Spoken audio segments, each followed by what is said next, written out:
Welcome, welcome, ladies. Okay, I'm so excited to introduce you to these three amazing women. I'm going to have you introduce yourselves. Just tell us a little bit about your company. I guess, honestly, I want to introduce these ladies because I feel like they won't do it justice. So Macey, in the far corner here, is amazing. Macey Miller. You can find her on Instagram at Macey_Miller. She just launched her amazing website templates, and she has her own website design company. And she's incredible. And she also founded SheHustles. So if you're in the Orlando or Tampa area, you have to come to the next SheHustles event. And they just launched their podcast called SheHustles. And you can dial this number and get instant access to advice and help for any business questions you have. So if you're starting a business, you're thinking about being an entrepreneur, she has amazing resources for you. So that's Macey, and I'm so excited to hear everything you have to say. And then we have Erika, who just flew in on a jet plane to get here. I'm so thankful you're here. Erika has been a big cheerleader of Horacio Printing from the beginning. And Erika, I can't even begin to explain all the things Erika does, but she has her own company called Proclaim. She has started a nonprofit years ago called Everyday Soldiers Like You, and she was Miss Arizona. She is a part of this brand new cool thing at Liberty University. I literally can't even explain. Like, Erika's someone I call up and I'm like, hey, what are you doing? She's like, oh, I just flew to Greece. I'm talking with the vice president to help out with the youth. And I'm like, what? Like, I'm just changing diapers. Like, how do you get involved with all these things? And I don't know how you handle and balance it all. So we're going to get into that. And then, of course, we have Rebekkah, who put on this amazing event. You guys, if we could just give her a hand. She is a visionary. She's an incredible boss babe. She runs her team and her events with excellence. And we wouldn't all be here without her vision. She's the definition of a hustler, and she's a complete inspiration to me. So I'm so excited to get your advice. So this is y'all's mic. And testing. This one's mine. Okay, yeah. Macey, you are starting. Here we go. So, Macey, you just launched a new branch of your business. You just started your podcast. That's amazing. I already listened to the episode 1. What is the scariest thing about stepping out and starting these new business ventures for you? Oh, man. I guess the scariest thing is just being vulnerable and putting yourself out there. For example, with SheHustles, I am the most introverted person you'll ever meet. And when I was growing up, I was the girl who was in the corner writing newspaper articles and designing newspapers in high school or even back in middle school doing paintings. And so I was always the quiet girl. I never, stood out. I never put myself out there. I came from a very chaotic, dysfunctional home, and so I was focusing on survival and taking care of my family. And so when I started Be Bold Design Studio, it was my biggest fear to go out and put myself out there for other people to see my work. Designing websites and brands and everything, that's really creative and it's really personal. And so putting my work out there to see what everybody would think was terrifying to me because it was like, are they going to like it? Are they not going to like it? And that was honestly just the scariest part for me was hearing what other people would think of that. And so spoiler alert, I did. I got over that fear, and I got over that fear because I was in a very comfortable marketing position. I was a marketing manager, and I had a lot of free time, but I think it was during a sermon where I was just so convicted that I was just settling. God was telling me that you are just settling, and I was challenged to boldly step forward. And so in March of 2018, I started Be Bold Design Studio, which is my branding and website design studio. And I thought I would just do that. I thought I was just going to work from home and design websites and design brands and kind of be behind the scenes. And actually, my tagline was, "You're behind the scenes kind of gal," which is hilarious because now as I started my business and as I was growing it, I realized that there was a lack of resources, specifically in the Orlando area, and a lack of community. And I was home alone all day, and I didn't realize until I was in it and I was building my business by myself, with my husband at work, my friends were at work. I didn't have that community, and so I took another step forward, and we started a community in Lake Nona, and we first started with 3 events because we were like, if it bombs, we have 3. If it's great, we'll figure out what to do later. And so we started with 3 events and started hosting and realizing that there was this community, this beautiful, thriving, creative community in Orlando. And it just blows my mind to think that, I almost didn't take that first step forward for Beeble Design Studio, because I truly believe that my design studio and starting that business is what has brought me into this community and to meeting all these amazing people and to honestly providing such financial peace for my family and securing our family tree with my business. That is amazing. It's crazy. We heard a sermon this morning on not settling. All of us did. It was like, whoa, that's so full circle. That's amazing. One last follow-up on that. Before you stepped out, did you feel like you needed confirmation? Was it that sermon that kind of... Yeah, I actually, one of the big prayers that I had, it took me about 6 months from when I first started Beeble Design Studio to when I went full-time in the business. And during those 6 months, I relied heavily on the word, and I relied heavily on prayer. I love it when they said blame it on prayer, and how they started the church, because the question that would go through my head was, please make it clear that this is the right step for me. Just give me a sign, make it clear. And, whether that was getting the next client, whether that was my company actually merged. The marketing company I was in, they merged with another company, and there were 2 marketing managers. And so it was like only one of us could be the marketing manager. And so I knew I was already on the way out, and so I volunteered to take a step back. So that was another confirmation. And then the last confirmation was securing a savings account. And my husband was like, we need $10,000. Do you have $10,000? And I was like, no. It's like, where am I going to get that? And he's like, he would not personally feel comfortable with me stepping out until we had that foundation. And I was like, well, I'm not going to get $10,000 for 3 months. That's going to take me a long time to build and save and save. And I got that $10,000 in 2 weeks. And it blew my mind because it was a church.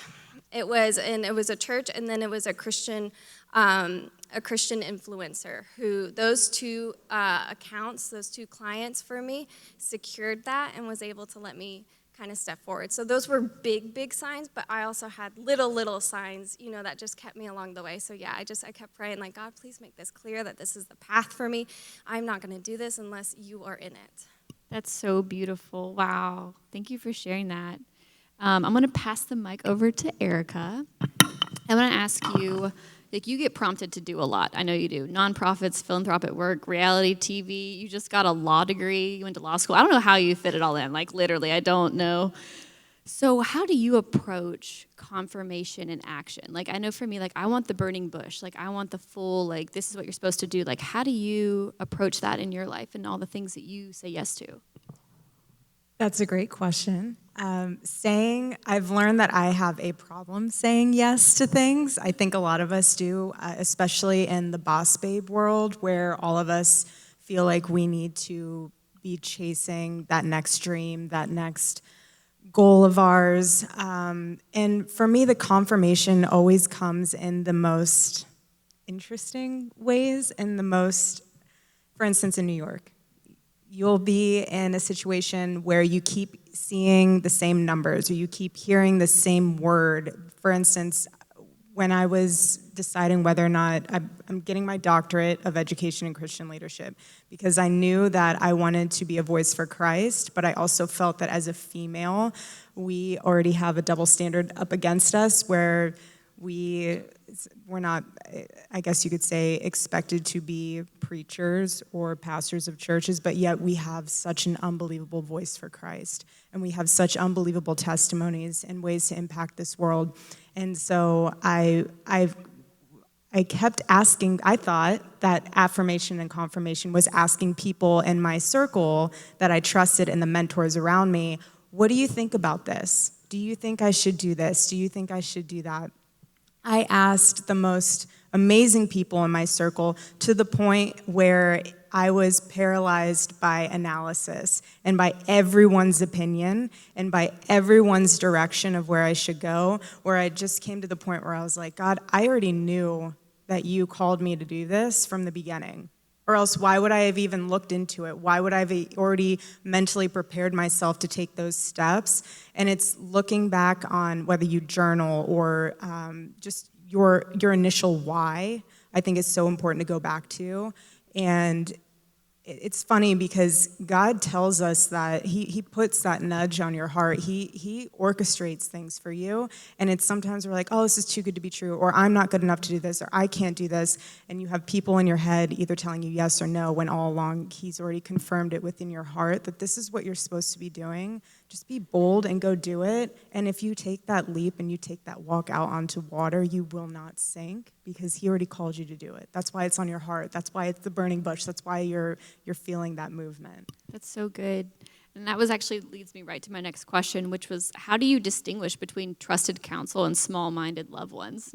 Not to call it anyone's loved ones, but as JJ was saying before, like, there's going to be people that don't understand your dream or really think no. Like, no, I don't think that's for you, or I don't know if you should try that. Like, how do you guys distinguish those voices and, like, keep it at bay? Or, like,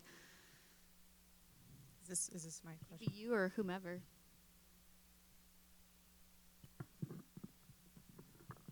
So, hi, everybody. So I deal with that a lot. I actually am the oldest of 7 kids. So I actually grew up as a natural born event planner because it was like every day getting out of the house. But for me, my family is Italian. We grew up north in the Midwest, and everyone is incredibly opinionated. So when I came and I told my parents that I wanted to start an event planning company, my dad said, that's only for rich people. And I just laughed because I thought it was funny. But the way the world works now is people are choosing day of coordinators and people to just kind of take on the last logistical pieces and just to really get all those things off of their plate. So I knew in my heart that that's where I needed to go. And it was just funny because it was one of those battles that I had with God. I don't know if anyone's ever felt this way, but I constantly had this peace in my heart that knew that this is what I needed to do next. And everybody else was telling me no. So I had a 6-figure job. I was traveling a lot. I had a lot of incredible things on my plate at the time. And for me to quit a job and basically start from scratch to everybody else's mind was, why are you doing that with your life? Like, you're crazy. You've worked so hard for this career. And for me, it was like I felt the peace of the Lord just resting on me. And I can't relate with some people who said God has talked to them audibly because that's never been something personally for me. But I do know that there's just this overwhelming peace. And so I just encourage everybody that feels something on their heart and peace, but not really has been said specifically to them, don't be discouraged because I'm right there with you. And for me, it was really just making sure that, yes, counsel and advice is so important, but it's also, at the end of the day, it's your journey and your personal journey, and you have to do what God has put on your heart. And sometimes I just had to put those blinders on and just keep walking straight ahead and straight forward and just be focused on what I knew God has called me to do and what I was meant to do, versus being discouraged by all of the what ifs or the questions, and just giving my 110%. And how Polly mentioned earlier with my business, my main thing is excellence. And for me, it was always giving excellence and 100% to everything that I did, even small, large events, whatever it was in my heart was the excellence factor. And I knew I wanted to give that no matter what it was. So I think that to answer your question, it's really easy to let people influence you and change what you have and what you're thinking and your thought processes and help you get in other directions and keep you unfocused. And sometimes I know people mean it in all of the goodness of their heart, but at the end of the day, it's really what God has called you to do and what's put in your heart as well.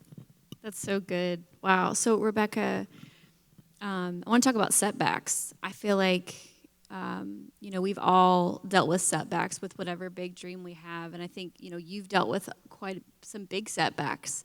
And like, how do you overcome the mindset of not letting this setback stop you? Girl, it is a daily battle. So I was diagnosed with cancer about a year ago. I've been dealing with a disease of your basically blood cancer called Hodgkin's lymphoma.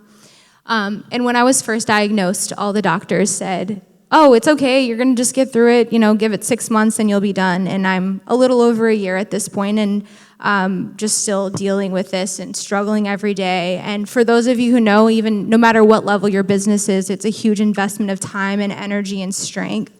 And for me, it was a huge setback because I was just a go hustler. I wouldn't sleep. I was traveling all the time and just loving and having a passion for what I was doing so much. So when I was diagnosed, I basically had to take an entire step back. But I didn't want to not be me. I didn't want to feel like cancer was taking over who I was or my life. And so I continued to push forward. I ended up moving some things in my business. I have an absolutely incredible team. I give it up to my beautiful ladies here and everybody in the office holding it down. And for me, I think it was earlier when Polly was talking about delegation. I tell you what, it is the most scariest investment you will ever make in your life. But the very first team member I hired literally completely transformed my business. And to the point where we were almost tripling in sales within 1 month of her hire. So for me, I gave everything into my savings to this first position, and it incredibly increased my entire profit margins and just my business and the ability, not only about money, but the ability that it was able to give me to do. So that was a big thing. So for me, that setback was really telling God, like, I don't know why I have to go through this or why I'm going through this or why this happened, but what do you want me to see through this experience, and how does my business and my life need to change? And so for me, it was really about moving things around and moving some pieces in place. And it's just insane because I went from last year when I was first diagnosed to having 2 team members, basically. I had on independent contractors, to now we have 5 full-time staff and a team of 17 people in the past year while I've been sick this whole time. So God is good. I just use that to an encouragement. I mean, this is an extreme case of setback, but whatever you're going through, just remember to just listen to the Lord and not be scared of your scariest dreams, because He is in control and He can move that around to your wildest dreams, and He's continued to do that in mine. That's so good. Thank you for sharing, Rebekkah. And you can find Rebekkah at Miss Rebekkah Rose on Instagram, and they have these amazing shirts and sweatshirts that say, I'm blanking, sorry. Blanking too. It's like, she is brave, she is strong, she is confident. It's something like that, but it's beautiful and it's amazing, and we should all rock those for Rebekkah, because she is the epitome of that. So now I'm going to jump into some more stuff about setbacks and limiting mindsets. So we all have something nagging in the back of our head. Like for me, for so long, it was, I'm not smart enough. Like I did not feel smart enough. Like there's typos in that workbook, and I still don't know what 7 times 4 is, but I deal with limiting mindsets, but that hasn't stopped me from starting a business. So if you guys would share, what's some limiting mindsets or phrases or things that maybe plagued you at the beginning or now and that you've had to overcome? I have them almost every single day. But I would say the biggest one for me is that giving myself the story that I'm an introvert and I can't lead a community and I can't help other people was a big one.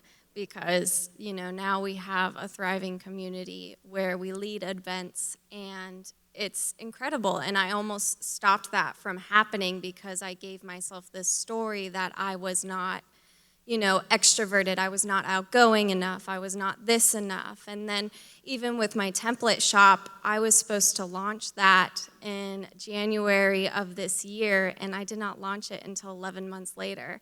And it was like I would sit at my computer and I would try and come up with this template, but it was literally, my mind was just racing with everything else that was going on. Like you said, with the boss babe culture, sometimes it's like this girl's doing this and she's doing that. And it wasn't until I took a step back and realized what I really wanted and what I was the best, what my talents were and what my gifts were, that I was able to truly thrive and actually pump out that template shop.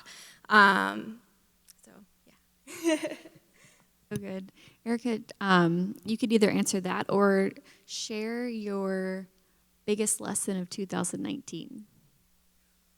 That was such a hard question. I just want to commend you on the fact I've seen family members that personally and friends that have gone through cancer, and I think it's so encouraging and amazing that you did not let that stop your company. Not only your company, but the fact that like all these events and these wonderful women and men that are in here, they needed you to put this on. So the fact that you didn't stop what you were doing because of that setback, and it's so, that to me is like really, I'm gonna try not to cry, but that to me that's a huge inspiration. So I appreciate you sharing that.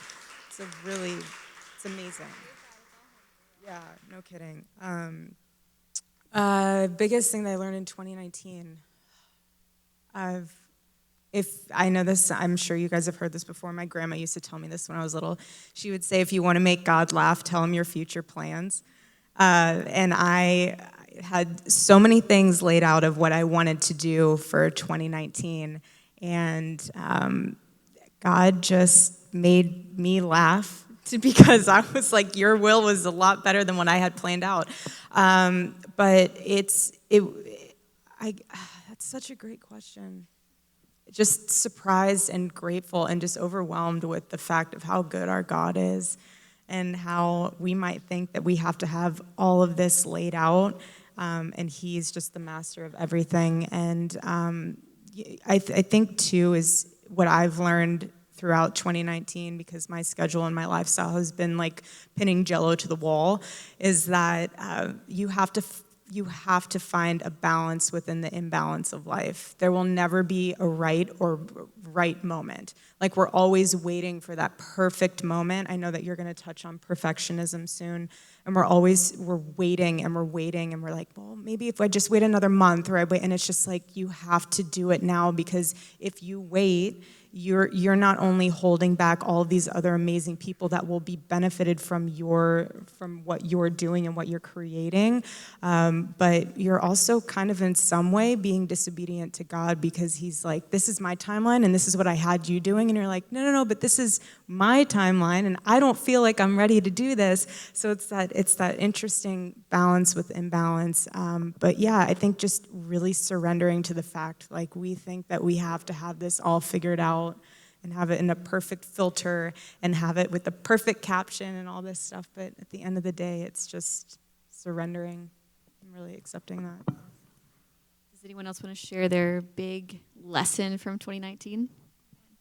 Well, I just wanted to add to that first real quick. I love what you said about perfection and getting things done, because I am a perfectionist to the core. I'm pretty sure most of the people in the room here, otherwise you wouldn't be starting your own business or doing whatever vision that you have. But the one thing I was told that I laughed at first was done is better than perfect. And that really struck a chord in me, because at the end of the day, God doesn't call us to be perfect. He just calls us to be called. And one of the biggest things for me was just understanding that and being okay that not everything is going to be perfect. And you do the very best you can. And I think that's why I focus on excellence versus perfection, because I feel like it's very different. Excellence is you're doing the best that you possibly can with whatever you have to give. And perfection is really an unreachable goal. I think that, we do our best to strive for, but it's just not there. So that was one thing that I wanted to add to that, because don't ever feel like you can't put something out because it's not perfect, because there is room for revision, and God, that's what grace is for. Yeah, no, everything we've done with Horacio has just been done. It has not been perfect. But you grow and you learn and you see what works. When God was creating the world, of course, he's so perfect. But as he was creating, he did it in rhythm. He created, light. And he said, this is good. And then he moved on to the next thing, and he said, this is good. Creation doesn't tell you the whole picture at the beginning. It's just the next step, and then saying, this is good, and then taking that very next step. And I just love the way that's laid out in rhythm in Genesis. Well, thank you, ladies, so much. This has been so life-giving, and I appreciate hearing your perspectives and the way you've overcome setbacks and limiting beliefs and all that you've learned. And just thank you for blessing us today with your advice.